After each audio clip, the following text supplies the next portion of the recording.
All right, good morning. Whoa, hello.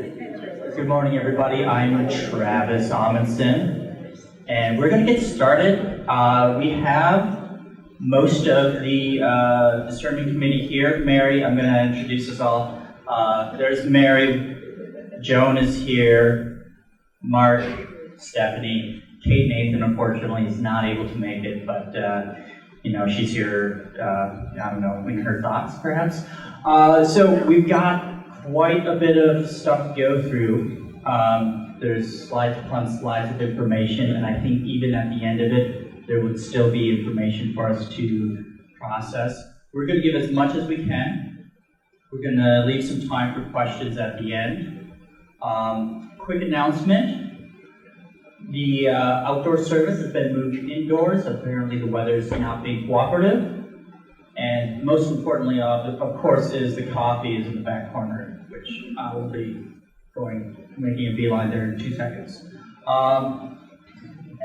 Anything else before our friends and from the prayer posse, our great support and help, they have agreed to kind of open us with a prayer. We'll do the prayer, we'll jump into the presentation, questions at the end, and end it at 10. Okay. Julie, are you taking the lead here? Okay. Good morning. So you all should have gotten a copy of the prayer in the back, and the reason we did it that way is so that you might have a few seconds to read it yourself, so that when we're praying it, we're praying together. So I'm just going to be quiet for a minute and let you scan this.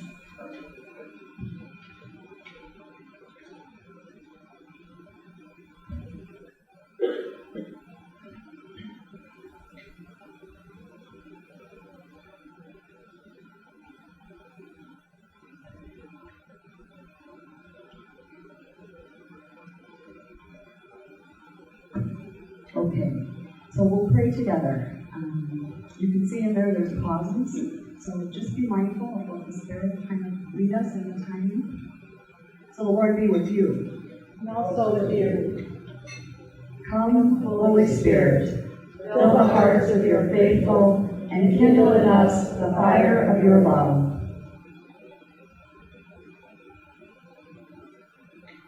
Christ, our God, to thee we raise this our hymn of grateful praise.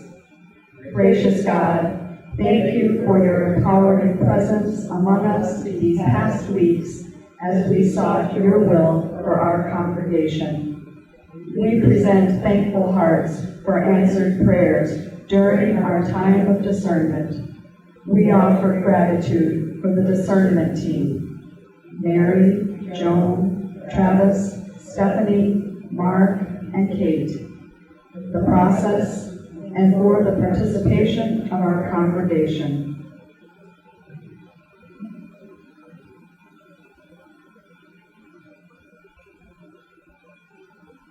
Continue to grant us grace to trust you today during this sacred time of listening.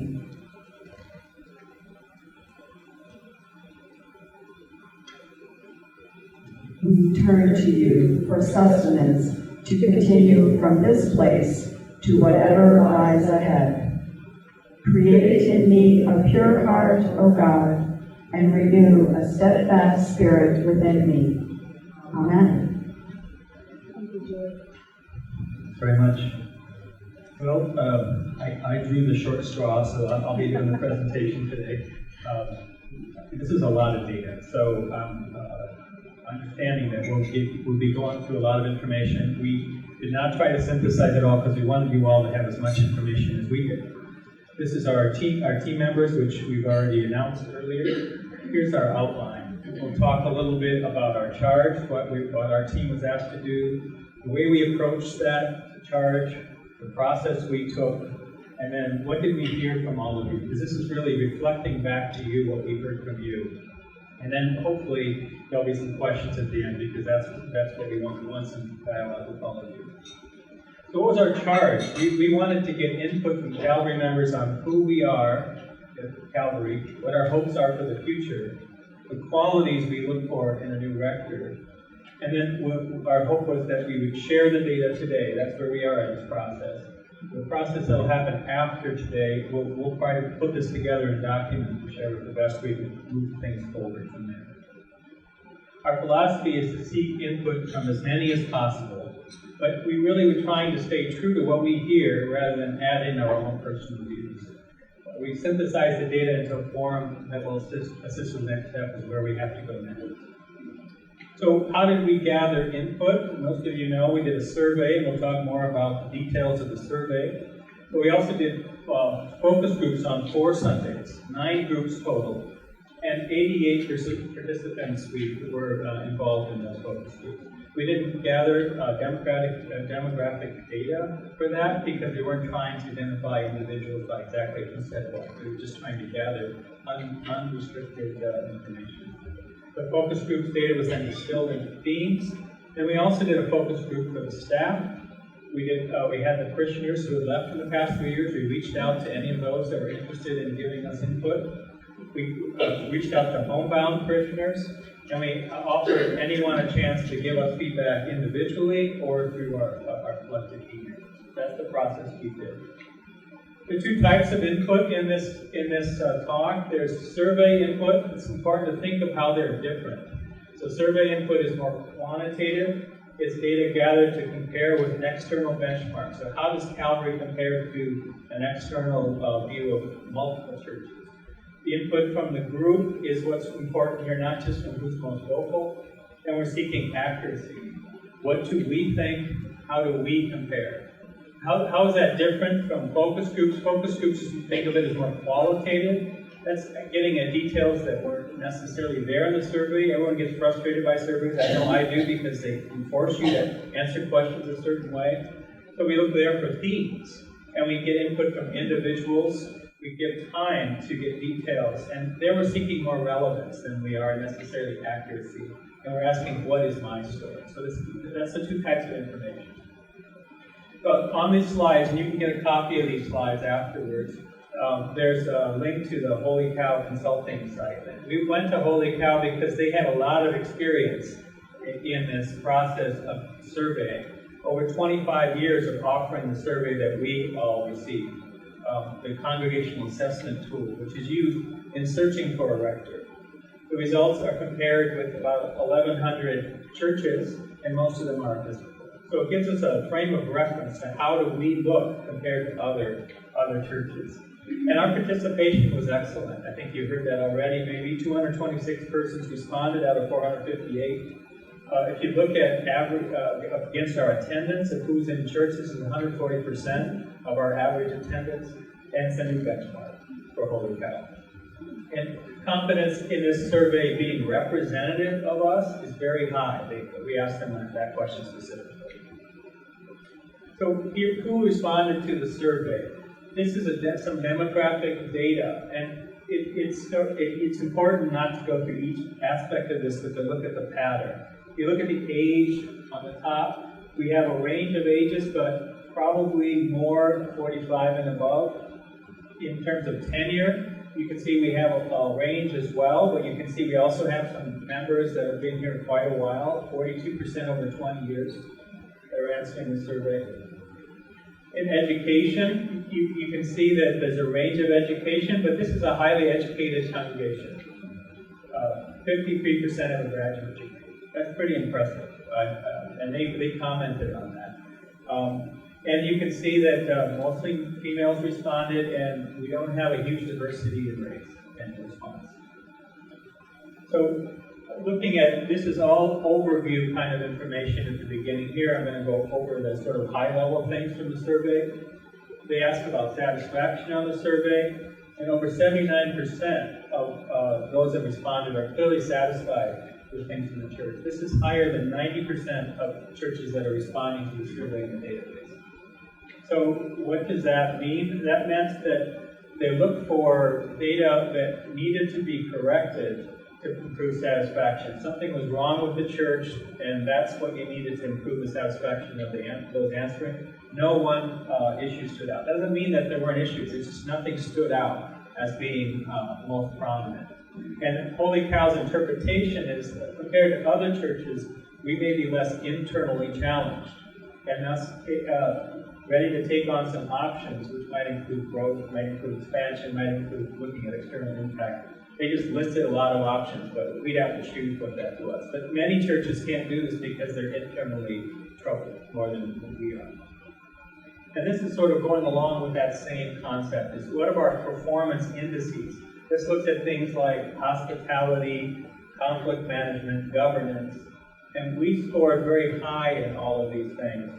And again, the implication is compared to other churches, a new rector may have the free to look at external focus rather than have to worry about resolving a lot of internal conflict. Now I'm going to try to put things in red whenever it has to do with the last question of implications for the rector. So if you see something in red, that's why I'm trying to hide it. Looking again, overview at finances. Our average percentage of income given is 1.48% according to the survey. Average Episcopal Church data, 2.5%. National level, 3%.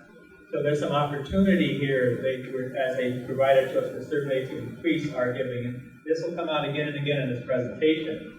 Based on our financial resources, Holy Cow said we have the potential to double our stewardship. That stood out. I mean, ask the people that were hearing the interpretation, we all remembered that statement. At least I did. And with a wide range of incomes in our congregation, a new rector needs to minister to those from all income levels. So it's important that there are a wide range of people with different incomes. If we really value diversity, we need to be able to speak to everyone. Another survey overview concept is theological perspective of our congregation. I put in the questions here, but I don't expect you to be able to read them back there, but just to give you a sense of how the questions relate. For example, one of the questions is converting persons to Christ must be the first step in creating a better society. Those are the kinds of questions in the survey that relate to this concept. The conclusion overall is that Calvary tends to be strongly to be progressive, but we also have people across the spectrum. And so a rector must be able, if the rector is progressive because the church is mostly progressive, that doesn't mean the rector shouldn't be able to link with someone who's conservative. We have all ranges in our group. Along the lines of different overview things is flexibility. They measure flexibility. How likely are we to adapt to the flexibility sort of defined as can we adapt to our members or can we adapt to the needs of the community? We score very high on flexibility. And if you look at these questions, there wasn't room on the slide to put the questions. We may have the capacity to use that, leverage that flexibility to increase our diversity. So if we really believe in diversity, we have some flexibility. Perhaps we can put those two together. So this puts us into a quadrant, and this could take us a lot of time if we went into it. So I'm just going to introduce the concept and hopefully not get too far into it. But this quadrant that we are in is called the Magi culture. And what does that mean? Magi culture, I'll just give you some characteristics. It's often located in your academic populations. Churches like ours, they often have an ultimate concern of the rational integrity of faith and just applications to life.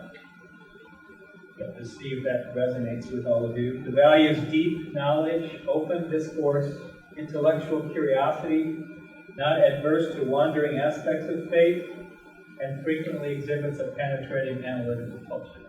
So that, as you can think about that description, there's some strengths and weaknesses to that, and they talked about that. But we won't go. I didn't want to go into detail of the Magi culture. I just think it's interesting and something that would be important to know about ourselves.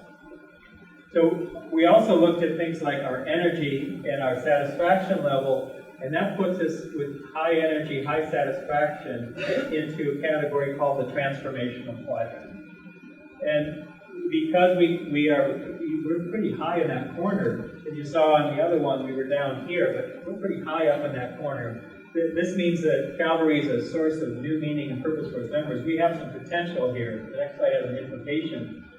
From the Holy Cow's perspective, the transformational quadrant is where Holy Cow would like most churches to be.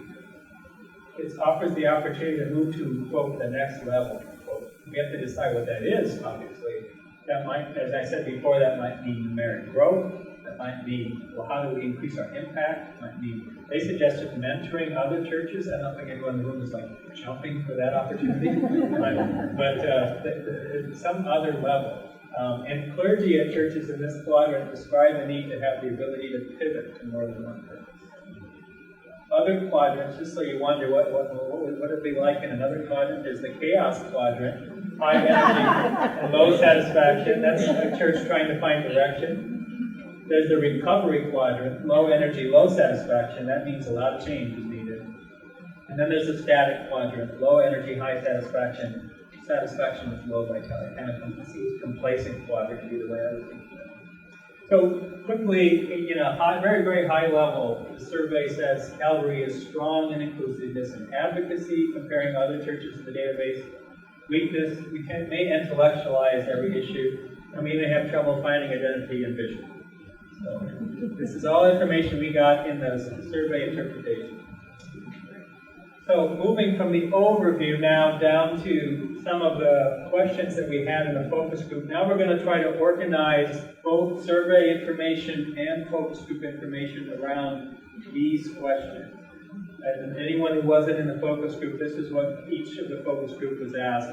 What do we want to convey and preserve about ourselves as the Calvary community? What are our weaknesses and opportunities?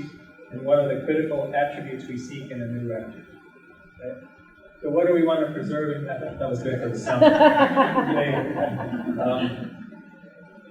So preserve and convey. This is what the youth said. The thing I enjoy most about Calvary is the donuts.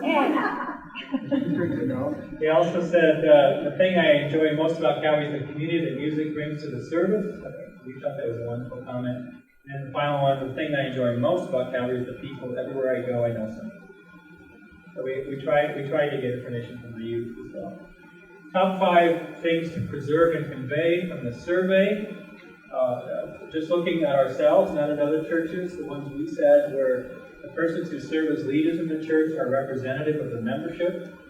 The leaders of our church show a genuine concern to know what people are thinking when decisions need to be made. The worship services at our church are exceptional in quality and spiritual content. This is us speaking. Our church prepares members for ministry by helping them discern their gifts. Among most of our members, there's a healthy tolerance of difference of opinions and beliefs. So these are the ones that we all, on those end of the survey, thought were the top 5. And the focus groups, we didn't want to necessarily bring in everything in the focus groups because we just don't have enough slides, but this was confirmed in the focus group. All these themes, we had information in the focus group. And you'll see some of them coming up later as well. There's a little redundancy because we're trying to share a lot of things. Going on next slide. So some of the other things in the focus group, just to get a little more into the actual things that people said. People said faith formation is in a good place. Sarah's efforts kept youth involved in outside activities and kept their activities visible to the congregation. People felt there was a strong music program with full-time music director who we must retain.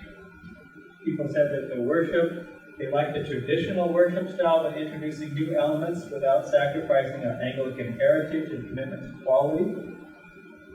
And people also said preserve our location, which drives our mission. And we are the church. That comment is, I think, talking about the laity. This is talking about those of us in our congregation need to be a part of where this church is. So some of the weaknesses and opportunities. The top 4 weaknesses and opportunities from the survey respondents. We need to develop spiritual generosity. So you see that coming back again about financial support. Holy Cow had not seen that as a top priority in the past, which I thought was surprising a little bit. Another weakness is develop and implement a comprehensive strategy to reach new people and incorporate them. So that was seen as an opportunity. Develop ministries that work towards healing those broken by life circumstances. Sort of fits with being in downtown, right near the Mayo Clinic. Expand outreach ministries that provide direct service to those living on the margin of society. And Holy Cow gave us the feedback. We had a 3-hour feedback from an expert on the survey that these goals are more externally focused, and that's a good sign. If the goal is not here, It does not mean that it's not important. So these are the important future goals, but they may feel that those other things are handled well, and there's no need to stretch into something we're already doing well. So these are the things that people were feeling we could stretch and move forward. Comparing to other churches, three have stood out as unusually strong for our church. Now this is again taking those same goals that we were talking about, but how do they compare to what other people say in those other churches? Expanding outreach stood out as unusually strong. The financial support we already talked about, and working as an advocate for social institutional change so society might better reflect the values of the kingdom of God. So the idea is that these may be things that the new leadership should pay attention to. Other things from the focus group about weaknesses and opportunities. You can read these. Some of these you might look familiar. Please don't worry that if you don't see your comment wasn't heard. But our vision is unclear. If you know much about the little brick church on the corner, our pastoral care program could be expanded to elders, those in health crisis, etc. Faith formation. So a lot of times what you'll find is things that are seen as strength also doesn't mean we didn't think of opportunities in those ways. Adult faith formation needs to be expanded. Our pledging is weak. We need a more proactive approach to stewardship, a more comprehensive approach to welcoming new members to fit with our inclusiveness, more intentional, organized outreach into broader community, more diversity. That's what the folks would say. So looking closer into some of the themes about our opportunities, this is more on the stewardship, just to give you some exact comments. Pledging is weak. This is not a new trend. An annual debt is unacceptable. Our ongoing decline in pledging units does not match our programmatic requirements. Maybe we need to revisit our current business model. Maybe we should do it like NPR. We all kind of gasped when we saw that. And we need to build awareness of our financial situation and let people know how they can help. Reaching new members, we can all do a better job of being hospitable. As a new person, it's hard to find where help is needed. It can be overwhelming. We need more ways to connect faces to names. A buddy system is suggested for new members. Advertising our inclusivity and moderate theology. Our community to strategize a growth plan to reach out to you, singles, young families, childless couples, young professionals, seniors, etc. We need to collaborate with other churches, and we need to grow our diversity. So you see some similar themes coming again and again. And then under ministry to those who need healing, being neighbors with Mayo Clinic presents a wonderful opportunity for outreach to people coming here for hope and healing. The outreach part of our mission may need to be revisited and hopefully made more visible. We need a comprehensive strategy for a consistent approach to outreach into our new community. Our practice of fellowship is too narrow when it comes to people on the periphery. Many members are already giving a lot of time and service and may need Calvary to be their sanctuary. Then outreach to margins of society, service and ministry and outreach is weakened in recent years. Need to rekindle our history of interfaith cooperation, the Long Enduring Project example, or the Spiritual USO. Modern take on outreach due to our unique position in Rochester in the world. We need a new way to connect. Do we have the right organizational structure to support outreach? A lack of adult-led outreach. We should be inspired by our youth. We must grow our interfaith dialogue and exercise leadership. Our community is changing as DMC negatively impacting these missions. So this is one of those charts that comes in the survey that you don't want to present at a talk like this because nobody can read it. But it's called a bubble chart, and so along this axis there are different priorities, and along that axis are things like age, how frequently people come, whether they are coming more than they used to or less than they used to. And a large bubble means high priority. Members want more investment in this area. A small bubble means lower priority. Members feel they're either less important or already being done well.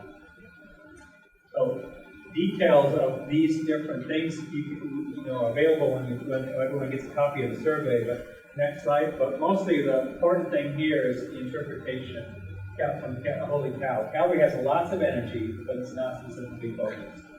So the implication for a choice of a rector is we need a strong strategic leader. That's what words they use. Not someone looking to maintain the status quo. We should be focused on crystallizing the mission and holding in front of it. It's pretty much the words that interpretation gives us. So now that sort of leads us to the last question, the qualities of the new rector. This is the kids. A cat person, maybe? Someone who is happy. I would like to have a new priest who sings. Someone who goes to the service quickly.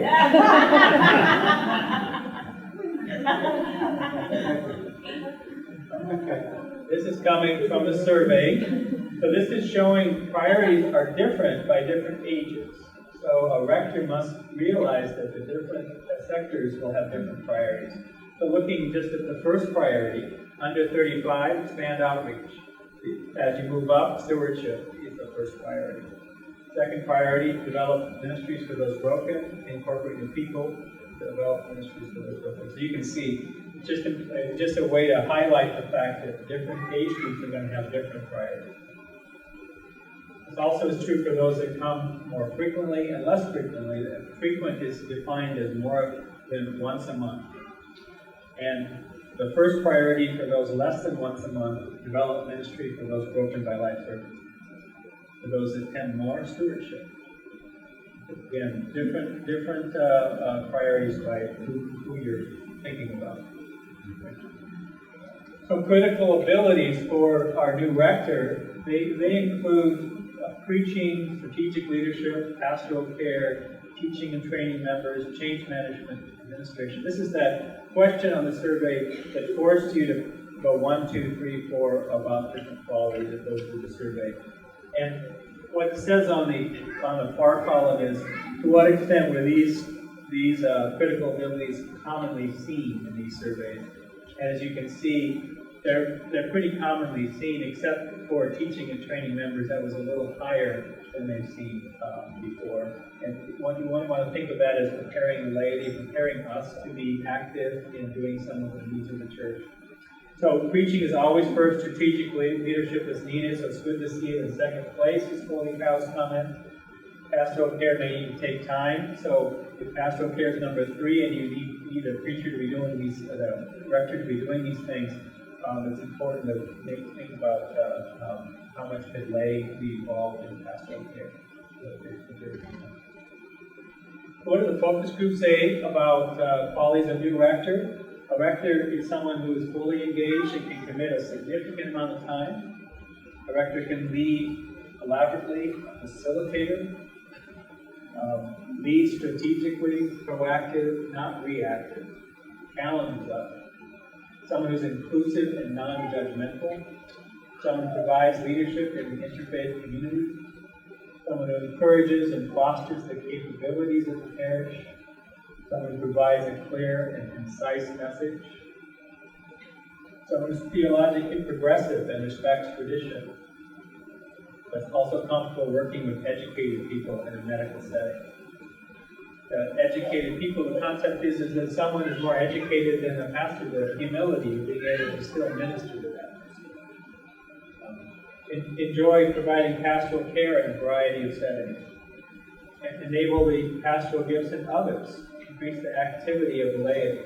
Someone who's authentic. Someone who's compassionate. Someone, a liturgist who values the diversity of worship styles of Catholic. So, from here, we're actually going to take all of this and try to summarize the key points and pass this on to the vestry. And then the vestry will take it from there. And John may want to make some comments if you have questions about the next step. So that's the data that we have pulled together. We wanted to leave lots of time for questions. So this is the time I'll open it up for people who might want to ask questions. And the microphone, I can pass it around.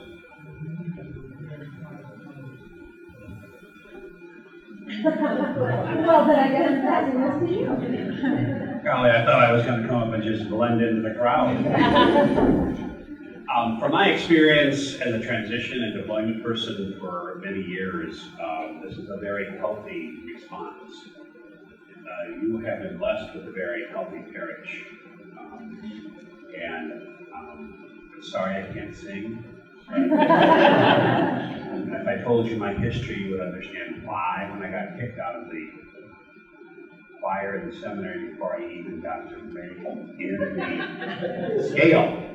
I'm happy to see, and I've said from the very beginning that one of the things I immediately recognized here was the need for a strategic planner or leader here, because it is so diverse and there are so many elements and there are so many angles and so many, it's almost like a large octopus with all kinds of things going on, and so you need somebody not only that is a strategic leader and planner, but you need somebody who's flexible, extremely flexible, okay? And that means, you know, that you find a person as you look, and as you begin to, as the search committee, whoever that might be, begins to interview, they take some of this material that will be in your portfolio, that will be sent out not only to the diocese, it will be sent to the national office, and it will be available if anybody wants to look at it, particularly the clergy who might be interested. But to focus on some of these things, and I think that will be your search committee's responsibility, to take this after the commission of the vestry and to look at some of those things that are really important and formulate questions that are critical about the community here to find out where the person is. You know, it's really easy to be interviewed because you can just, in many instances, slide through. But what you have to do when you interview with the healthiness you have is to seek a healthy pastor. And that's the critical piece. That's even more critical than some of the aspects you have here. You've got to be able to investigate the personhood and the spiritualness of the person. But you've got a lot here to look at. Now the other piece that goes in is to try and attempt through prayer and contemplation and discernment again who that person might be. But there's a lot of things going here, and you're very, very healthy. So good luck with your search.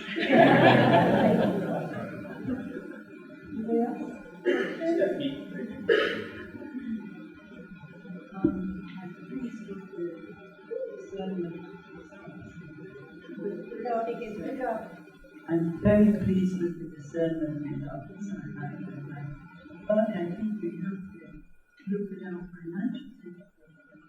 We really do have to look at that, because that is what means that I think transparency is something that I think we could work on as far as the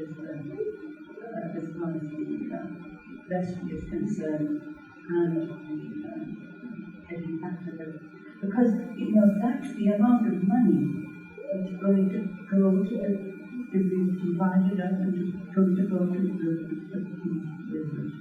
the salary of the new director.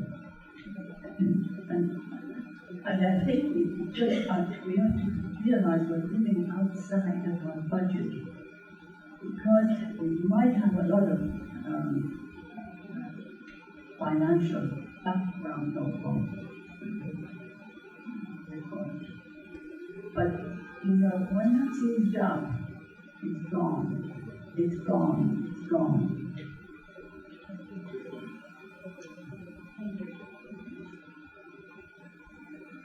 Questions, comments? Bring the trigger, though, very pleased with the results, and want to congratulate you. This is an unbelievable job you've done together.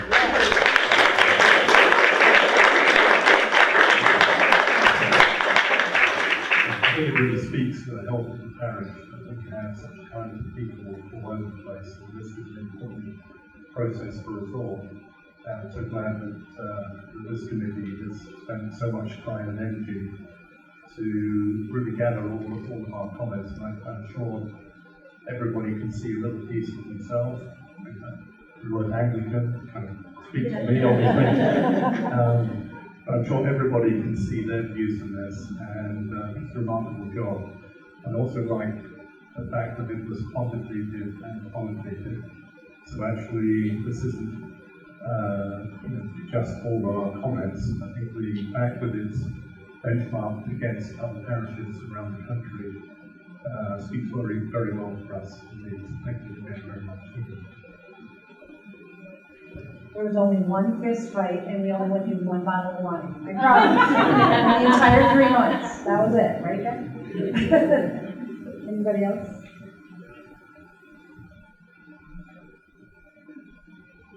Well, again, thank you to the Discernment Group for all of this hard work. For those of you who don't know, my name is John Belts. I am your warden. And it's been a privilege to work with this great group of people who volunteered a significant amount of time and an unbelievable amount of energy to get this for us. And I want to another round of applause and thanks for all of that.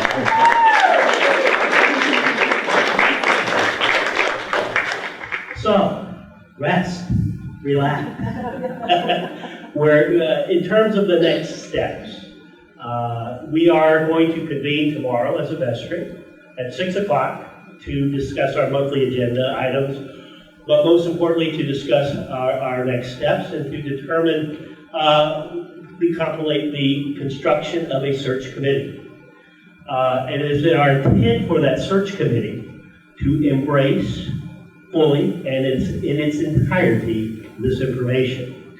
It will be the expectation of your vestry, representative of you, that we assemble a group of people who can come to this very important task with an open mind, an open heart, and a willingness to take risks in how we approach the recruitment, and how we determine who we'll be talking to, and how we'll be whittling it down to the finalists that we ultimately will be considering. This will require a great level of patience and grace and intelligence. Fortunately, we won't have any trouble with that as we see because we've really got a lot of work to do, and we have to make sure that all of this work that we have done will not be put aside for some other agenda, which we don't expect. But we'll be talking about how we'll begin to assemble that group tomorrow night as a vestry and get that out to you. It is then our expectation that once we've assembled that search committee by the end of July, and particularly at the July 29th vestry meeting, we'll have a handoff. One last assembly of the discernment group and one initial assembly of that search committee where we'll hand that information off, answer any other particular questions that the search committee may have relative to this work that we have done, and begin the next step. We'll also, over the month of July, be putting that final document together to get to the diocese and have that in hand so that we can begin the actual search in earnest no later than August beginning. Again, as a reminder, we all know that this was going to take time, at least a year, and I'm happy to report I think we're on schedule. I think we're moving at the pace that we'd hoped, with the thoroughness that we expected. And hopefully that's the feeling that we all are having about that. For the vestry, so I'll ask again, any questions or any comments from our vestry that I've omitted? Yes, ma'am. One of the qualities that you mentioned, what was it, intelligence? Which keeps me out. Patience and grace. I think the other one is trust.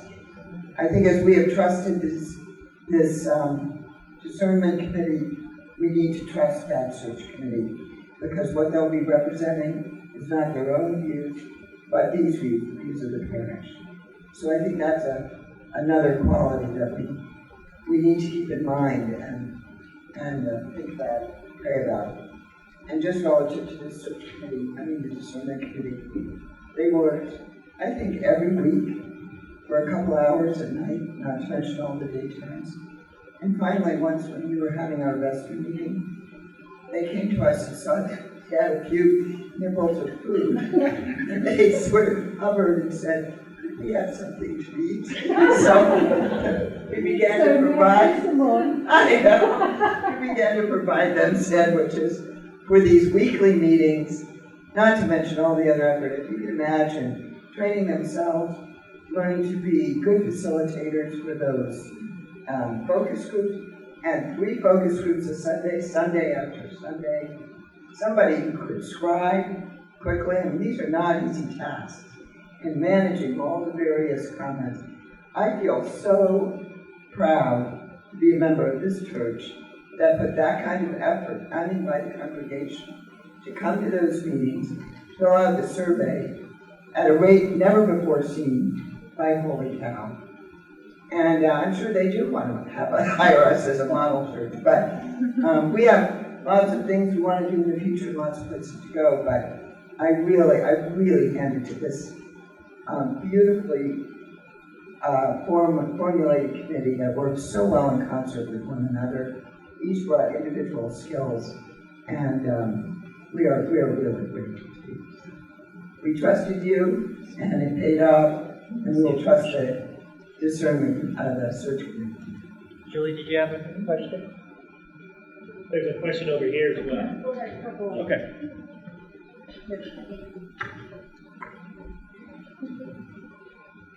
Very quickly, I would just like to recommend that when we're choosing the committee, since diversity is such a huge piece of where we want to go, if possible, if we have the volunteers, to really reach out and try to have a diverse group.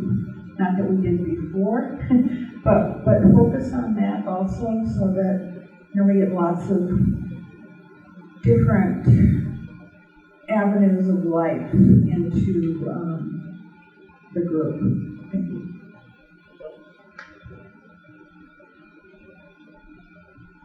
I've been an Episcopalian all my life, but I think it's interesting that as you look at the discernment committee, most of them are not lifelong Episcopalians, and I think that speaks to the strength of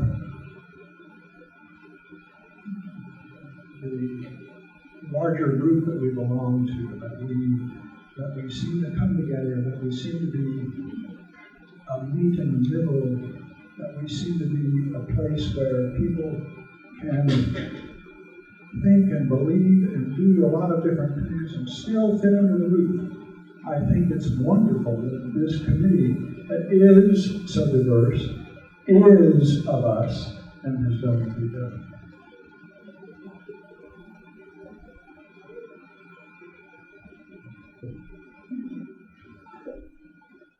I want to just comment on what our warden said about the importance of prayer and how they asked a group of people at Calvary to be in prayer for the discernment committee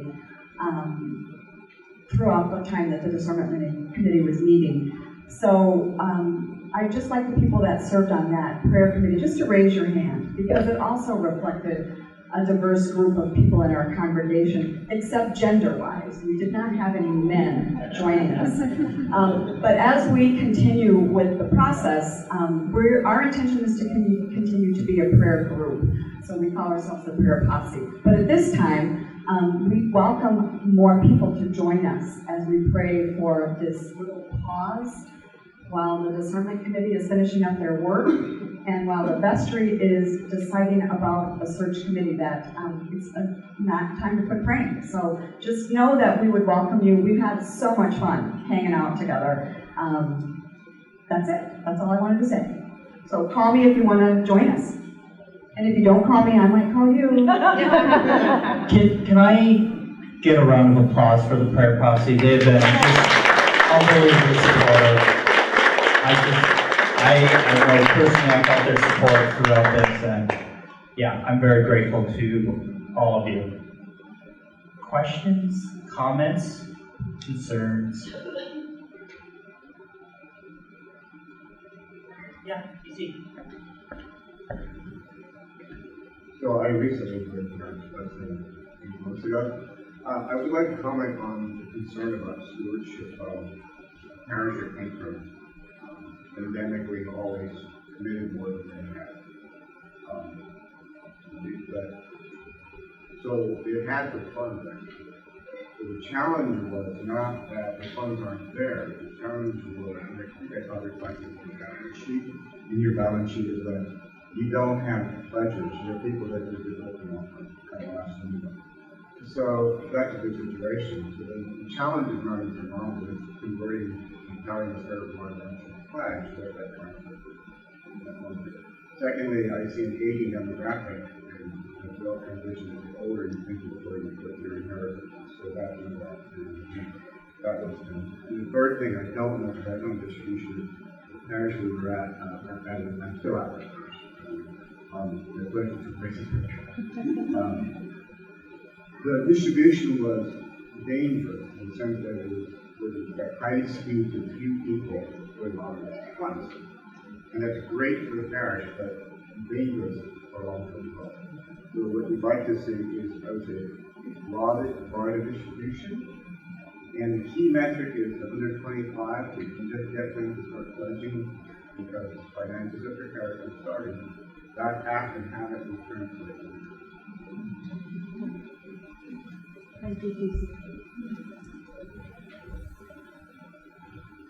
Is someone here? Your warden would just. Oh, Please yeah, do. okay. Yeah, John, Please please. do. I know we have a question in the back. Chuck, can I go out before I? What input, caution, or advice does Holy Cow and the Diocese of the National Church give this process within the scope and picture of the current organized religion? Meaning, church membership is declining. Churches, especially in small towns, are closing. I think it's reflective in the stewardship.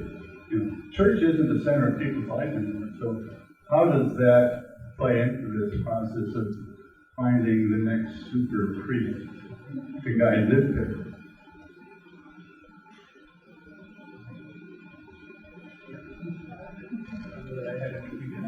John was at that interpretation. If I may, I think, Yeah. and not to speak for all of us, but I think that as I synthesize this, Chuck, back to that strategic part. How are we going to strategically engage all of these gifts that are in this room and elsewhere to engage this community in the broader community? And through that strategic thought and engagement, we begin to build a following and a commitment to this community, to our church.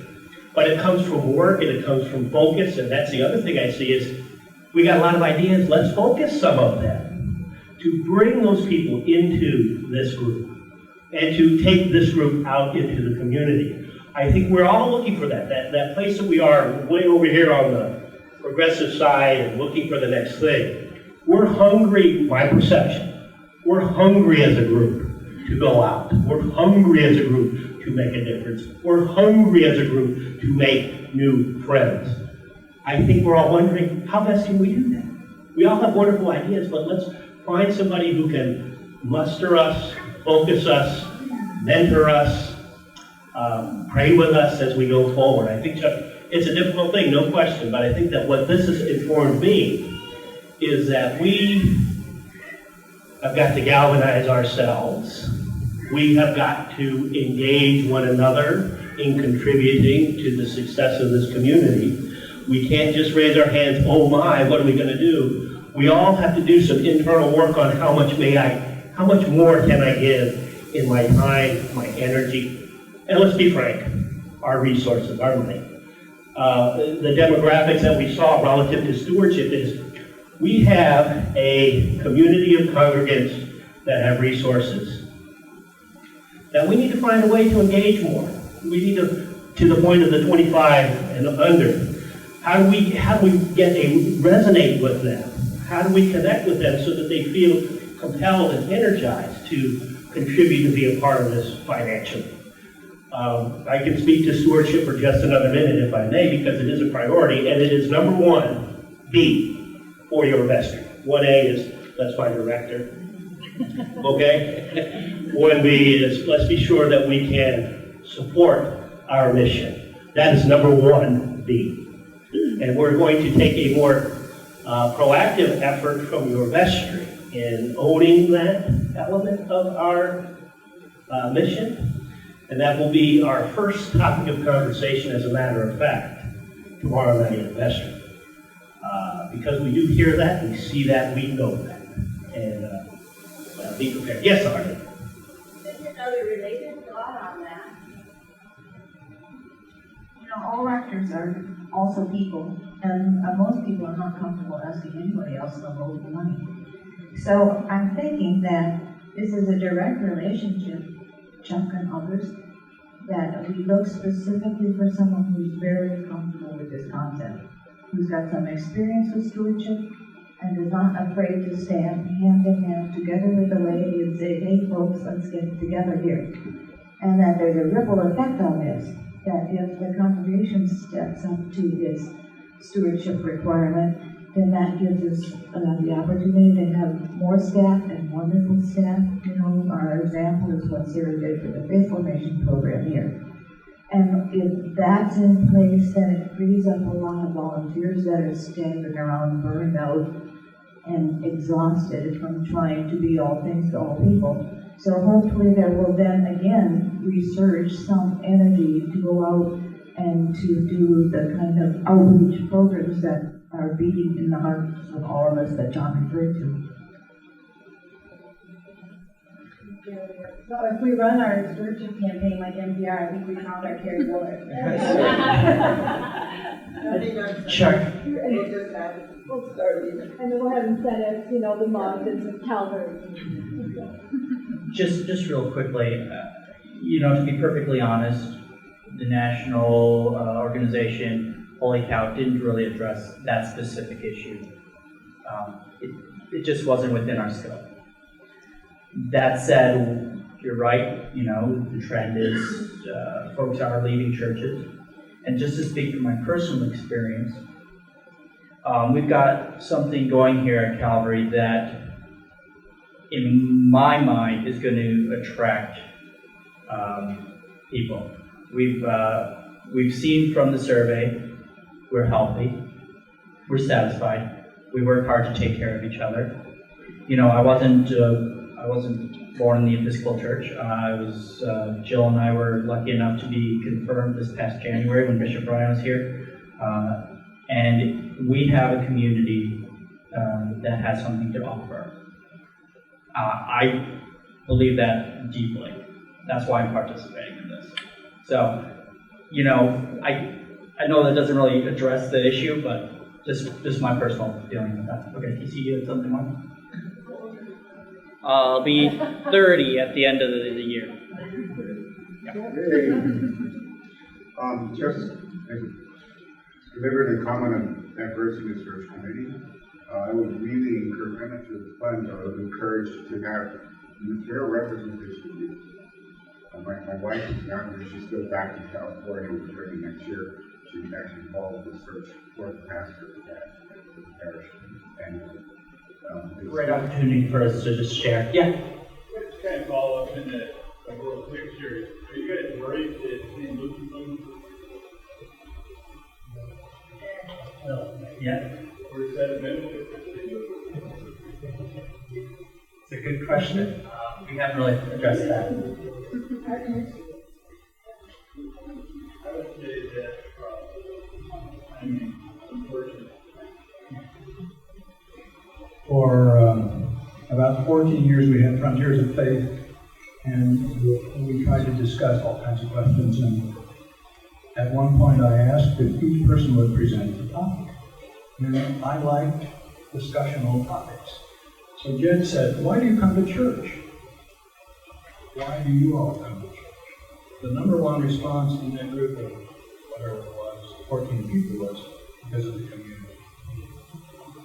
We have a wonderful community, and it's precisely what you say, I wonder. If you look at the national situation, church attendance is declining, church is less relevant to the young people, that sort of stuff.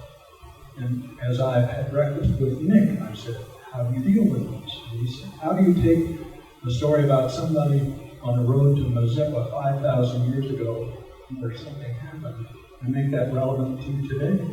And Nick says that's where the preaching, that's where the explanation comes in. So if you explain it and make the religious aspect relevant to today's life on the street, and put together the community we have, I think it'll do well. And I'm not concerned in the least that RP is searching for someone specific.